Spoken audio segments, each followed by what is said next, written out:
करेंगे।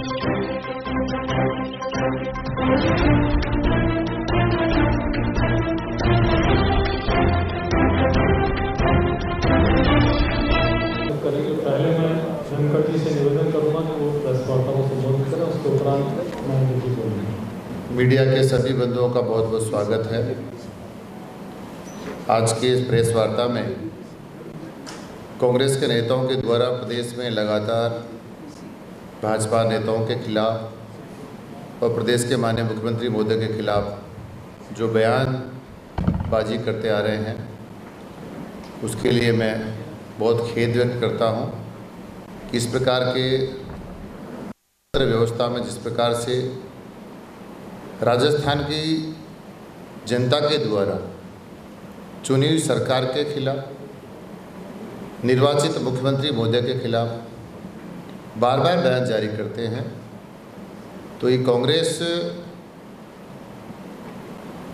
प्रदेश की जनता का अपमान कर रही है। ऐसा लगता है कि लोकतंत्र को वो मानते ही नहीं हैं।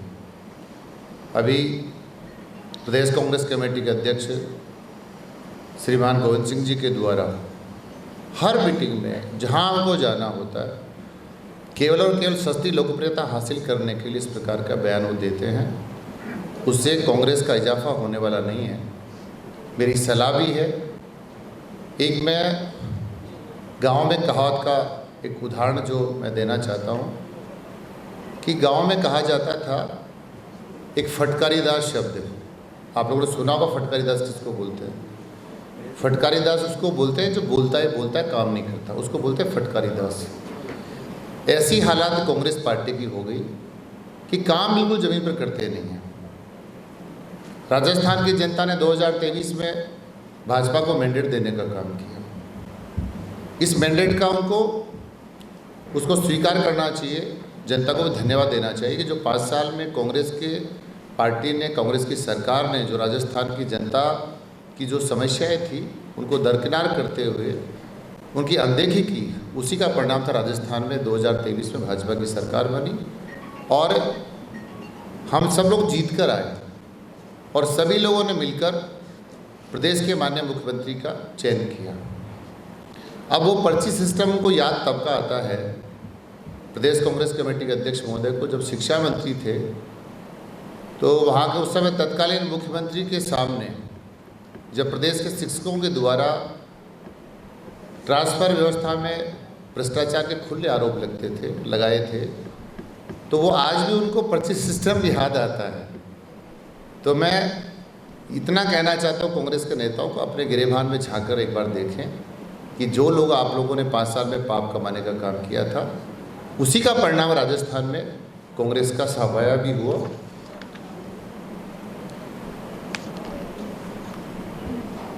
राजस्थान में बहुत सारे विशेष प्रकार के हैं जिनके बारे में जिक्र आपके सामने करना चाहता हूँ। कांग्रेस के शासन में कितनी बार पेपर लीक हुए, राजस्थान के नौजवान के साथ उन्होंने धोखा करने का काम किया था। और अब ये सरकार इतना अच्छा काम कर रही है, भजनलाल जी की सरकार राजस्थान में, जिस प्रकार से SIT का गठन किया, जो माफिया या हावी था उसको समाप्त करने का काम हमारी सरकार ने किया है। इनको धन्यवाद देने के बजाय ये पता नहीं इस प्रकार के एक मजाक के अंदाज में बोलते हैं। मैं एक बार पूछना चाहता हूँ कि कोई भी इंसान जब अपनी माँ के गर्भ से पैदा होता है तो क्या पैदा होते ही वो विधायक बनकर आता है क्या? वो सांसद बनकर आता है क्या? वो मंत्री बनकर आता है क्या? वो मुख्यमंत्री बनकर आता है क्या? ऐसा डोडासरा जी से मैं एक सवाल आपके माध्यम से करना चाहता हूँ। ऐसा आपने कौन सा पाकिस्तान से युद्ध कर लिया था कि आपको विधायक बनने का मौका प्राप्त हुआ था? आप भी गांव के सामान्य व्यक्ति थे, सामान्य काश्तकार के बेटे हो। आपने ऐसा कौन सा काम किया था कि आप जो है आपको अवसर मिलना चाहिए था? लेकिन लोकतंत्र है और लोकतंत्र में जनता जो चाहती है उसको स्वीकार करना चाहिए। राजस्थान की जनता ने भाजपा को स्वीकार किया है। साथ ही मैं ऐसे बहुत सारे 6 माह के प्रकरण आपके सामने भी रखना चाहता हूं, जिसमें प्रदेश के यशस्वी मुख्यमंत्री माननीय भजनलाल जी ने लगभग 100 से अधिक जो आपके पेपर माफियाओं को सलाखों के पीछे भेजने का काम किया। कांग्रेस ने क्या किया 5 साल में, ये आपको सबको पता है। दूसरा, 19 बार पेपर लीक इनके कार्यकाल में 5 साल में हुए, उसको समाप्त करने का हमने काम किया। शायद उनको तकलीफ होती है इस बात की। एक विषय और बताना चाहता हूं कि राजस्थान में, इनके राज्य में ही RAS एग्जाम हुई। प्रदेश कांग्रेस कमेटी के अध्यक्ष श्रीमान डोडासरा जी के स्वयं के कितने रिश्तेदार उसमें परीक्षा पास करके आए हैं, शायद उन सब बातों को भूल गए।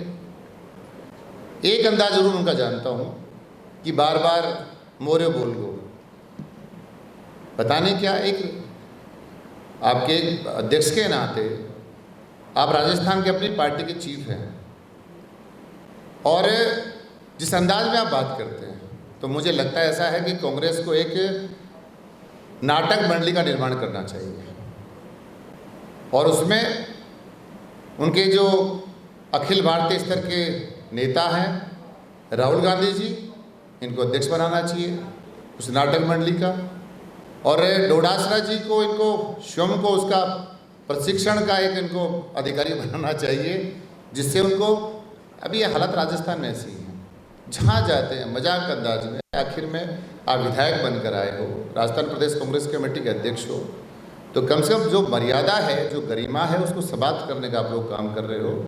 इससे कांग्रेस से आगे नहीं बढ़ सकती। इनका इतिहास भी मैं बताना चाहता हूँ। 2004 से 2014 तक केंद्र में इनका राज रहा। माननीय मनमोहन सिंह जी प्रधानमंत्री रहे। 10 वर्षों में एक फैसला भी बिना सोनिया गांधी जी के, बिना राहुल गांधी जी के मनमोहन सिंह जी ने नहीं किया। जरा उनका जिक्र भी आप कर देना। इन सभी कांग्रेस के नेताओं को का जिक्र करना चाहिए कि 10 साल में जब आप ही का राज था, आप ही के प्रधानमंत्री थे, तो वो तो फैसला करने की स्थिति में भी नहीं थे। सारे फैसले आपके बड़े घर से होके आते थे।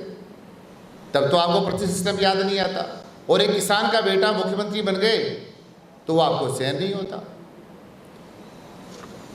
ऐसा ही राजस्थान में लगभग 70 लाख युवाओं के भविष्य के साथ आपने खिलवाड़ करने का काम किया। कितनी बार एग्जाम बार बार रिपीट होती थी, उसकी आवश्यकता क्यों पड़ी? अगर आपकी सरकार सावधानी बरतती तो ये नौबत आज राजस्थान में नहीं आती। जो बेरोजगारी बढ़ी है, उसका सबसे बड़ा कारण भी कोई है तो राजस्थान में कांग्रेस पार्टी है। और बहुत सारे प्रकरण मैं आपको ध्यान दिलाना चाहता हूँ।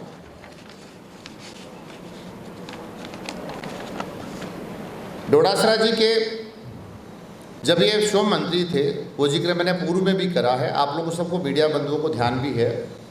सीएम के सामने एक शिक्षा मंत्री जब वहाँ मौजूद हों और मुख्यमंत्री उस अवसर पर उपस्थित हों, उनके सामने उसी महकमे के लोग ये कहें कि पर्ची से काम होता है, खर्ची से काम होता है, वो शायद सब बातें भूल गए। और राजस्थान में इनकी सरकार हमेशा पर्ची और खर्ची पर ही चलती आई है। शायद इनको सपने में भी यही याद आता है कि हमारी सरकार में ऐसा होता था। भारतीय जनता पार्टी एक लोकतांत्रिक पार्टी है, देश और दुनिया की सबसे बड़ी पार्टी है, और उसके राजस्थान के मुख्यमंत्री भजनलाल शर्मा जी हैं। आप अपनी पार्टी का हिसाब लगाइए, भारतीय जनता पार्टी चिंता ना करे। और मैं एक बात और आपके माध्यम से पूछना चाहता हूँ, जब राजस्थान में खेल चला कांग्रेस में अशोक गहलोत जी का, सचिन पायलट जी का, तब गोविंद सिंह जी डोडासरा किनके साथ थे?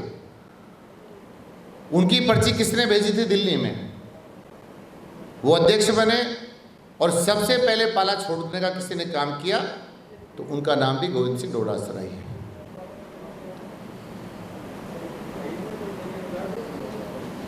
इनके समय में राजस्थान में सबसे ज़्यादा भ्रष्टाचार हुआ, उसमें पूरे देश में नंबर 1 पर थे। और 5 साल का जो उनका शासन रहा, अपराध के मामले में, क्राइम के मामले में कांग्रेस पार्टी राजस्थान नंबर 1 पर रहा है। लीड में चीट, बहुत सारे मुद्दे, और लोकसभा चुनाव में जिनको करारी हार मिली है। कितने कितने गठबंधन राजस्थान में किए। ये राजस्थान की वो जनता है जो हमेशा सम्मान के लिए जानी जाती है। राजस्थान को, प्रदेश को हमेशा वीरों की धरती रही है और राजस्थान की जनता ने उनको नकारने का काम किया है। वो कहते हैं ना, बिना पानी के मछली जिंदा रह नहीं सकती।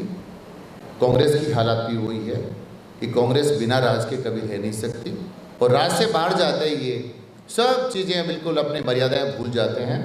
इसलिए मैं इनको सुझाव भी देना चाहता हूँ और प्रदेश के माननीय मुख्यमंत्री महोदय के बारे में भी आपके माध्यम से बताना चाहता हूँ कि राजस्थान में जो हमारा भारतीय जनता पार्टी का संकल्प पत्र था उसको हमने लगातार उस पर हम काम कर रहे हैं, उसको पूरा करने का हम प्रयास कर रहे हैं। भारतीय जनता पार्टी जो कहती है उसको पूरा करती है। प्रदेश में जनता को हमने 450 रुपये में सिलेंडर देने का वायदा जो किया था उसको हमने पूरा करने का काम किया और बहुत सारी ERCP की योजना के बारे में मैं चर्चा आप लोगों से करना चाहता हूँ। यमुना जल समझौता, ये 2017 में भाजपा की सरकार राजस्थान में थी, मध्य प्रदेश में हमारी सरकार थी और हम ही ने ये ERCP योजना का निर्माण किया था। DPR भी हमने तैयार करवा ली थी, क्योंकि राजस्थान मध्य प्रदेश में हमारी सरकारें चली गई, इस कारण से वो ERCP पेंडिंग रह गई और 18 में इनका कांग्रेस का शासन राजस्थान में आया तो 5 साल तक लगातार ये लोग ERCP के नाम पर राजनीति करते रहे। चाहे कोई चुनाव आता था ERCP को याद करते थे। 5 साल में चाहते तो इस ERCP के कार्य को मंजूर कर सकते थे, लेकिन सारा का सारा ये उल्टा ओलमा जो है वो भारतीय जनता पार्टी की हमारी सरकार पर डालते रहे और केंद्र पर डालते रहे। हमारी सरकार राजस्थान में 2023 में आई, भजनलाल जी शर्मा मुख्यमंत्री बने। सबसे पहला कोई राजस्थान में जो सबसे बड़ा संकट था पानी का, उस संकट को समाप्त करने का हमने काम किया है और ERCP को हमने यहाँ मंजूरी दी। हमारा जो यमुना का पानी यहाँ राजस्थान में आना है उसके काम को हमने मंजूरी दी।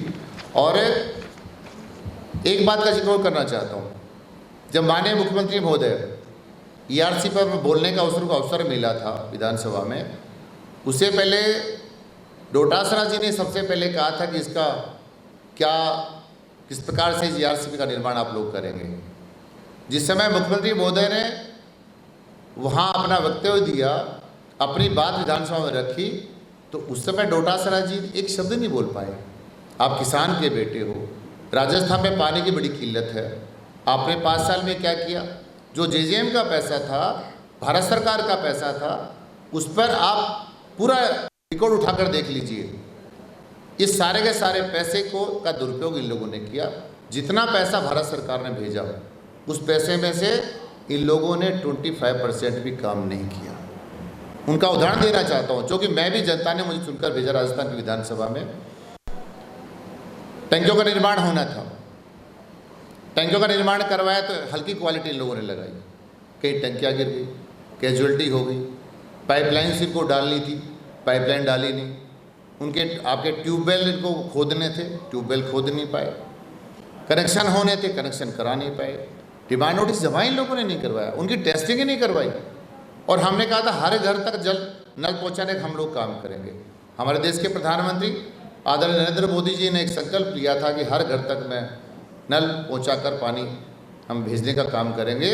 उस योजना को राजस्थान में इनकी कांग्रेस की सरकार ने ताड़-ताड़ करने का काम किया और आज आप देख सकते हैं राजस्थान में पूरे में JJM के पैसे को बर्बाद कर चले गए।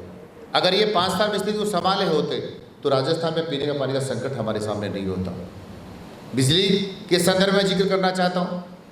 बिजली में हमारी सरकार आई, सबसे पहले हमारे प्रदेश के यशस्वी मुख्यमंत्री माननीय भजनलाल जी ने बिजली का प्रोडक्शन राजस्थान में कैसे बढ़ सकता है, अब पूरा इनका उठाकर देख लीजिए। जब जब इनकी सरकार राजस्थान में रही है उनका जिक्र मैं कर सकता हूँ।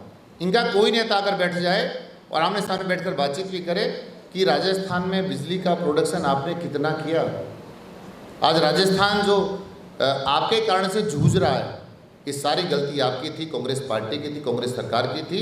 अगर ये समय पर, ठीक समय पर रहते हुए अगर ये बिजली उत्पादन का कार्य करते तो राजस्थान में बिजली का संकट हमारे सामने पैदा नहीं होता। अब हमारे मुख्यमंत्री महोदय ने सबसे पहला जो कार्य संभाला, उसके बाद बहुत बड़ा MOU इन्होंने 2,24,000 करोड़ का MOU इन्होंने करा और आने वाले समय में राजस्थान में इतने जो बिजली का हमारे संकट लगातार हम देख रहे थे, तो संकट हमारे समाप्त होगा, क्योंकि हम बिजली उत्पादन का कार्य हम करने वाले हैं।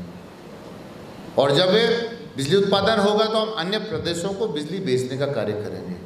आज हमारी हालत कि राजस्थान में कांग्रेस वो हालत करके गई है, जब जब ये सरकार में आए तब हमेशा दिवालिया सरकार, दिवालिया सरकार, 1 रुपये का ये लोग काम करते नहीं और केवल वो करते ना, भजन मंडी चलती रहती है। एक होता है ना, अपने गांव में एक खेल चलता था पहले, तो उसमें एक जोकर की भूमिका होती थी। इन कांग्रेस के नेताओं की जोकर जैसी हालत हो गई। आप लोकतंत्र का सम्मान करिए, राजस्थान की जनता का सम्मान करिए, और ये आपके लिए भी, आपके हित में भी रहेगा, क्योंकि इस प्रकार से मजाक करना, गंभीरता आपकी समाप्त हो गई। आप विरोध करना लोकतंत्र में ये करना भी चाहिए, बिना विपक्ष के जो है पार पड़ती भी नहीं है। विपक्ष मजबूत होना भी चाहिए, लेकिन एक गरिमा में रहकर आप विरोध करिए। और अभी तो हमने काम संभाला है, अभी तो हमारे जिन कामों पर हमने कार्य किया है, चाहे ERCP यमुना जल की बात हम करें, राजस्थान में बड़ा जो हमने उत्पादन का कार्य किया, उसके लिए 2,24,000 करोड़ कितनी राशि होती है। आपने कभी एक नमूना तो दिखा दिया, तो हमारा ट्रेलर है, फिल्म तो हमारी बाकी है। आज राजस्थान में जितनी प्रोडक्शन बिजली का होना चाहिए था, 12.5 से 14,000 मेगावाट बिजली यहाँ पैदा हो रही है, और कंज्यूम कितनी हो रही है बिजली? राजस्थान में 17,000 मेगावाट तक कंज्यूम हो रही है। हमारे पास 4,000 मेगावाट जो है हम सोलर से उत्पादन हम कर रहे हैं, लेकिन शाम आते आते वो शून्य हो जाती है 7 बजे के बाद। और अगर ये लोग बाकी प्रांतों से बात कर लिए होते तो आज राजस्थान में हमारी ऐसी स्थिति नहीं होती। और फिर भी हम लगातार, हमारी सरकार, क्योंकि राजस्थान की जनता ने हमें मैंडेट देने का काम किया है, तो हम लगातार इस बात का प्रयास करें। लगातार जो इन्होंने पाप कमाने का काम किया कांग्रेस पार्टी ने, उसको ठीक करने का प्रयत्न कर रहे हैं। तो इन सब बातों पर ये विशेषकर मैं अंत में यही कहना चाहता हूँ कि तमाम कांग्रेस के नेताओं को मेरी सलाह, मेरा सुझाव, मेरा आग्रह है कि आप अपना काम करिए, हम अपना काम कर रहे हैं। विरोध करने के लिए बहुत सारे आपके पास काम हैं। अगर कोई ये समझता है, एक गांव में, हमारे गांव कहावत और थी, जो बाप को बाप नहीं कह सकता, पड़ोसी को चाचा कभी नहीं कह सकता। इसलिए मैं कहना चाहता हूँ, जो खुद सम्मान जनता का नहीं कर सकते, जो लोकतंत्र का सम्मान नहीं कर सकते, वो दुनिया में किसी का सम्मान कर ही नहीं सकते। ये लोकतंत्र की लड़ाई है। चुनाव आएंगे, चुनाव जाएंगे, हार जीत चलती रहती है, लेकिन हार पराजित होने पर इतना सब कुछ मत भूल जाइए कि हमारा परिवार कहाँ, राजस्थान, हमारा राजस्थान का गौरव इतिहास रहा है, राजस्थान वीरों की धरती रही है। तो ऐसी धरती का अपमान आप लोग मत करिए। इसलिए आज ये प्रेस वार्ता करने का ये आपको कष्ट हमने दिया है। ये मेरे विषय मोटे मोटे इसमें पूरे हो गए। और हमारे बीच में महेंद्र मीणा जी जवाराम के विधायक हैं, ये भी कुछ आपके सामने अपनी बात रखेंगे। महेंद्र मीणा जी। मैं सभी मीडिया बंधुओं को इस प्रेस वार्ता में बहुत बहुत हार्दिक अभिनंदन स्वागत करता हूँ। साथियों, जिस प्रकार से राजस्थान में भारतीय जनता पार्टी की सरकार और भजन लाल जी जिस प्रकार से मुख्यमंत्री बने, तब से हमारे कांग्रेस बंधुओं को दिन रात उनका खाना हजम नहीं हो रहा। एक किसान का बेटा मुख्यमंत्री बनता है तो क्या इसमें गलत है? एक किसान का बेटा राजस्थान की सबसे बड़ी सीट पे बैठता तो इनको हजम नहीं हो रहा। एक सामान्य कार्यकर्ता जो अंतिम पंक्ति में बैठा हुआ को मुख्यमंत्री बने तो इनको हजम नहीं होता। कांग्रेस के सम्मान्य पूर्व चिकित्सा मंत्री जी ने जिस प्रकार से अनर्गल हमारे राजस्थान के यशस्वी मुख्यमंत्री महोदय के लिए जो अमर्यादित भाषा का प्रयोग किया,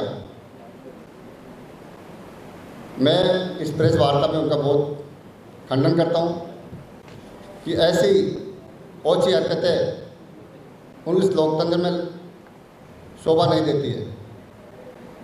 साथियों, जिस प्रकार से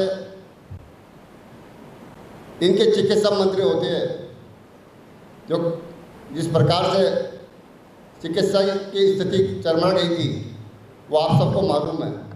राजस्थान के यशस्वी मुख्यमंत्री जी ने उस चिकित्सा व्यवस्था को दुरुस्त किया। आयुष्मान भारत योजना के 5 लाख रुपए से उसको ठीक किया। वो कहते हैं कि चिकित्सा में उनको ज्ञान नहीं है।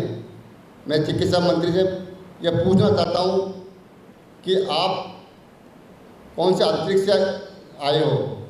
वो भी थे गांव के रहने वाले किसान के बेटे ही थे, लेकिन एक दूसरा एक अंतिम पंक्ति में बैठने वाला किसान का बेटा मुख्यमंत्री बन जाता है तो उनको पछता नहीं है।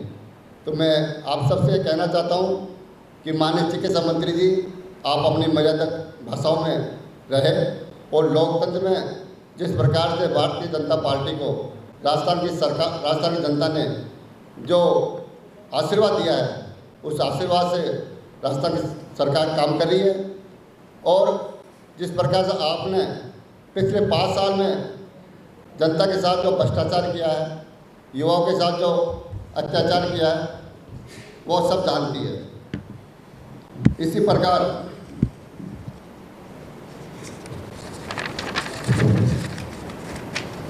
हमारे राजस्थान के मुख्यमंत्री महोदय ने जो गंभीर बीमारियों के लिए डे केयर पैकेज शामिल किया, जो जनता को उससे बहुत सारा लाभ मिल रहा है, और लगभग 75,000 स्वास्थ्य मेलों का आयोजन किया। ये स्वास्थ्य सेवा अपने आप मील का पत्थर साबित हो रहा है।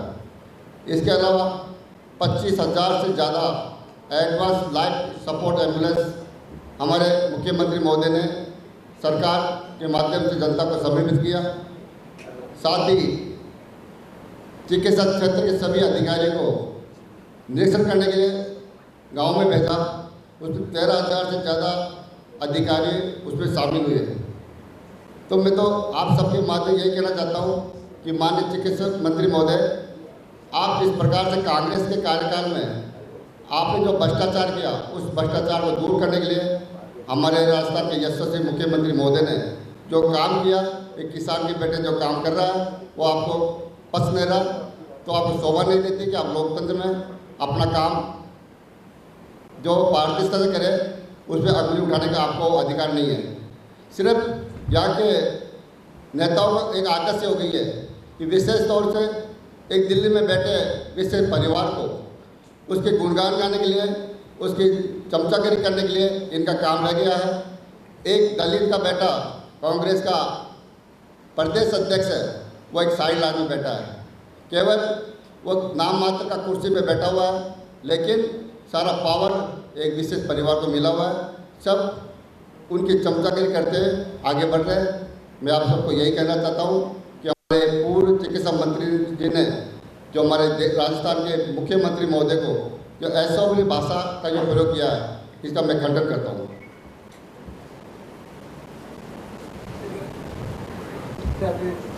देखिए, पूरे भारतीय जनता पार्टी प्रदेश की ओर से जनसुनवाई का कार्यक्रम यहाँ जारी है और साथ साथ हमारे सांसद, हमारे विधायक अपने स्तर पर भी जनसुनवाई लगातार साप्ताहिक लगातार कर रहे हैं।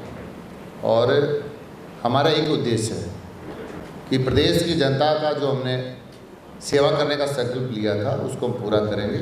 आपको ध्यान है, जब पिछली बार हमारी सरकार थी तब भी हमने लगातार हमारे मंत्री लोग यहाँ बैठते थे, संगठन के लोग हमारे यहाँ बैठते थे। निश्चित रूप से हम इसको पूरा अभी करेंगे। अभी आने वाली 3 तारीख को हमारा सत्र प्रारंभ होने वाला है। इस काम में बहुत सारी तैयारियाँ चल रही हैं। कोई और भी इसमें ज़्यादा हमें करना पड़ेगा तो उसके लिए प्रयास हम करेंगे। पहले से डिसाइड था कि 3 तारीख से विधानसभा सत्र शुरू होना है, तो बैठ रहे हैं लगातार हमारे पदाधिकारी, हमारे पदाधिकारी लगातार यहाँ बैठ रहे हैं। हमने पदाधिकारी को दायित्व दे रखा है, लगातार बैठ रहे हैं, नियमित रूप से यहाँ बैठते हैं, सभी संबंधित अधिकारियों से बातचीत करते हैं। जितनी भी जनता जनार्दन प्रदेश से आती है उनको सुनकर संबंधित विभागों से बात करके उनका समाधान किया जाता है। आपने इतने लंबे चौड़े स्पष्टीकरण दे दिया, आरोप तो बताओ जिनसे आप लोग आहत हुए या सीएम आहत हुए, ऐसी कौन सी जो भाषा थी उनकी जिससे आप लोग आहत हुए? क्योंकि वो तो बता ही नहीं। ये तो आपके चैनलों से मुझे तो पता लगा है, अभी आपने देखा है, आपके चैनल लगातार, मैं प्रदेश कांग्रेस कमेटी के अध्यक्ष जी को लगातार सुनता रहता हूँ। और अभी भी इन्होंने कल एक कार्यक्रम में स्टेटमेंट दिया था, उनका मैंने एक वीडियो भी आज देखा, डोडासरा साहब ने कहा कि राजस्थान के मुख्यमंत्री पर्ची से बने हैं। मैं आपसे नहीं, मैं बताना चाहता हूँ, आप सारे लोग मीडिया के हमारे बहुत मजबूत स्तंभ के रूप में आप लोग हैं। सारे विधायक जनता से बनकर आए हैं, जनता ने आशीर्वाद दिया और विधायक दल की बैठक में हम ही ने सबने निर्णय कराया। ये बार बार पर्ची का सिस्टम करना ये क्या है? एक नेता को अपनी गरिमा के अनुरूप अपने मर्यादा में रहकर अपनी बात कहनी चाहिए और इस सस्ती लोकप्रियता हासिल करने के लिए डोडासरा साहब इस प्रकार की बात कहते हैं। इनके सारे नेता बोलते हैं। अभी प्रसाद लाल मीणा जी बहुत वरिष्ठ नेता राजस्थान में कांग्रेस पार्टी के हैं, कितनी बार 6-7 बार विधायक रहे हैं। उनके बारे में नरेंद्र मीणा जी ने अभी कहा कि गांव का व्यक्ति मुख्यमंत्री बन गया, तो भैया आप क्या विदेश से आए हो क्या?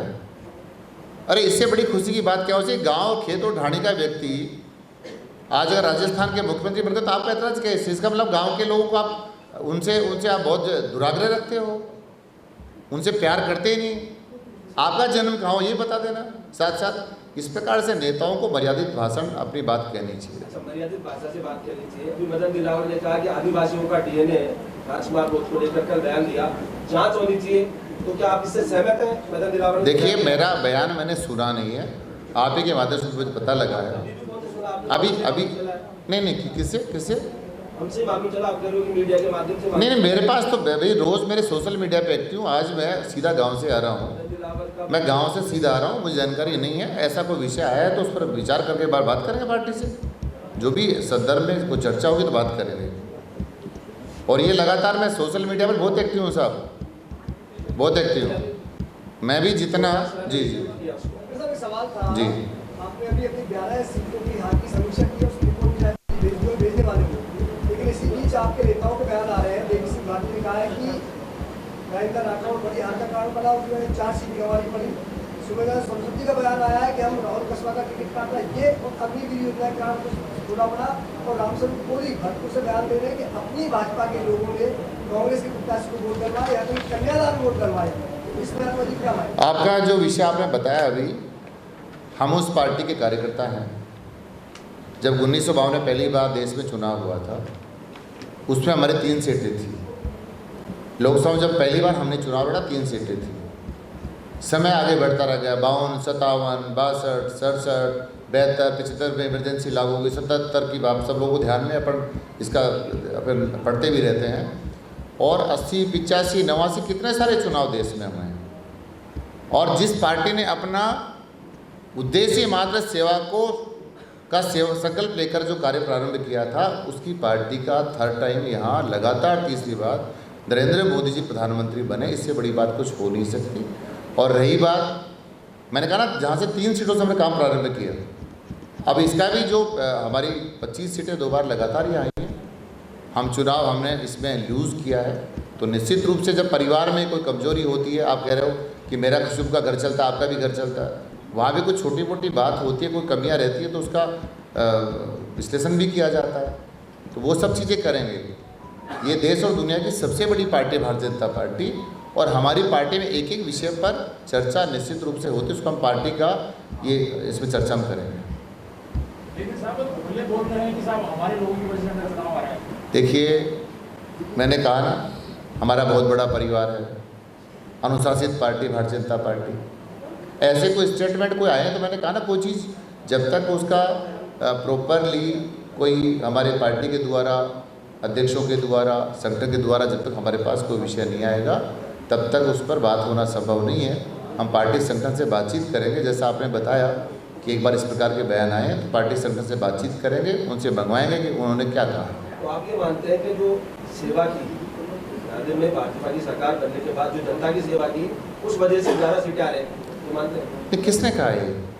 देखिए, लोकतंत्र में जनता जनार्दन मालिक है। हमने जहाँ पर 1952 में पहली बार हमने जनसंघ ने जो चुनाव लड़ा, वो आपको बताना तो पड़ेगा साहब। 3 सीटें हमारी थी और लगातार हम तो बढ़ते ही रहे हैं। आपने वो समय भी देखा है, जब अटल जी प्रधानमंत्री बने थे, वो समय भी आपने देखा। माननीय मोदी जी 3री बार प्रधानमंत्री बने, ये भी आप देख ही रहे हो। तो जहाँ जहाँ हमारी कुछ कमजोरी भी रही, किन कारणों से पार्टी चुनाव हारी, उस पर पार्टी आत्मचिंतन करेगी, मंथन करेगी। निश्चित रूप से हमारी पार्टी करना भी चाहिए। जिससे पानी की मैं बात कर रहा था, राजस्थान की सरकार ने प्रदेश के माननीय मुख्यमंत्री भजनलाल शर्मा जी ने जो पानी को लेकर अभी राजस्थान में जो काम किया है, उसी के मैं तहत आपको बताना भी चाहता हूँ। हम दोनों जनसेवक, जमारामगढ़ से महेंद्र मीणा जी, मैं कुलदीप धनखड़, अभी हम दोनों को राजस्थान की ERCP से, इस प्रोजेक्ट से हमको जोड़ने का काम राजस्थान के मुख्यमंत्री महोदय ने किया है। ईसरदा बांध का पानी जमारामगढ़ बांध तक आएगा और जमारामगढ़ बांध का पानी इसको हम लेकर जाएंगे सीधा त्रिवेणी की नदी में, त्रिवेणी की धारा में पानी को डालेंगे। जवानपुरा धावई का बांध उससे भरेगा, छीतोली का बांध उससे भरेगा और जवानपुरा धावई के बांध से इस पानी को लेकर जाएंगे बूचारा बांध में। इस प्रोजेक्ट से, ERCP से मेरी मात्र केवल दोनों विधानसभा को लाभ नहीं हो रहा, इसमें शाहपुरा विधानसभा को लाभ होगा, विराटनगर विधानसभा को लाभ होगा, कोटपुली विधानसभा को लाभ होगा, जमारामगढ़ को लाभ होगा और बानसूर विधानसभा को लाभ होगा। और साथ साथ जमारामगढ़ से पानी जाएगा कालक बांध में। तो आप देखिए पूरे जयपुर जिले को शामिल उन्होंने किया है और विशेषकर मेरे कोटपुतली भैरोड़ जिले को भी माननीय मुख्यमंत्री महोदय ने इस ERCP से जोड़ने का काम किया। बहुत ऐतिहासिक काम है और उसी के तहत मैंने 1 जुलाई को मैंने मेरे स्वयं के गांव भांकरी में माननीय मुख्यमंत्री महोदय का आभार व्यक्त करने के लिए और धन्यवाद ज्ञापित करने के लिए मेरे विराट की जनता जनार्दन इनका सम्मान करने जा रही है। उसका कार्यक्रम मैंने प्रातः 10 बजे भांकरी गाँव में रखा है, जो विधानसभा विराटनगर का प्रमुख मध्य स्थान है। तो मैं आप सबसे भी आग्रह करूंगा कि राजस्थान की बहुत जो सबसे बड़ी समस्या पानी को लेकर थी, आप सब लोग भी आप उसमें आइए। प्रसादी का कार्यक्रम भी मैंने रखा है, आप सब लोग उसमें आमंत्रित हैं। बहुत बहुत धन्यवाद। जिस प्रकार से हमारे राजस्थान के यशस्वी मुख्यमंत्री जी ने जो राजस्थान में एक भागीरथी प्रयास किया और विशेष तौर से जयपुर जिले में रामगढ़ बांध, जो जयपुर की लाइफलाइन बना करता था, जो जयपुर को पानी पिलाया करता था, उस रामगढ़ बांध में कई सालों से उसकी तरफ कोई ध्यान नहीं दिया करते थे। मैं यशस्वी मुख्यमंत्री महोदय को इस प्रेस वार्ता के माध्यम से यह आप सबको बताना चाहता हूँ कि रामगढ़ के बांध में आने वाले समय में ERCP के द्वारा जो पानी भरा जाएगा वो जयपुर जिले में नहीं, पूरे राजस्थान में अपने में पर्यटन की दृष्टि से नंबर 1 होगा और ये जयपुर की लाइफलाइन आप सबके लिए बहुत महत्वपूर्ण होगी। और ERCP योजना जो पानी आएगा, जो बिशनपुर का विकल्प जमारामगढ़ फिर दोबारा से एक सजीव होगा। इसी के साथ मैं राजस्थान के भागीरथ जी, यशस्वी मुख्यमंत्री जी को बहुत बहुत आभार प्रकट करना चाहता हूँ कि आप ERCP के नाम से जो रामगढ़ बांध को बनने का काम किया, वो साथ में आसपास के विराटनगर, शाहपुरा के जो बांधों को जोड़ा, इसके लिए मैं बहुत बहुत आभार प्रकट करना चाहता हूँ। और इस प्रेस वार्ता के माध्यम से पुनः किसान के बेटे को बहुत बहुत धन्यवाद। जय हिंद, राम राम।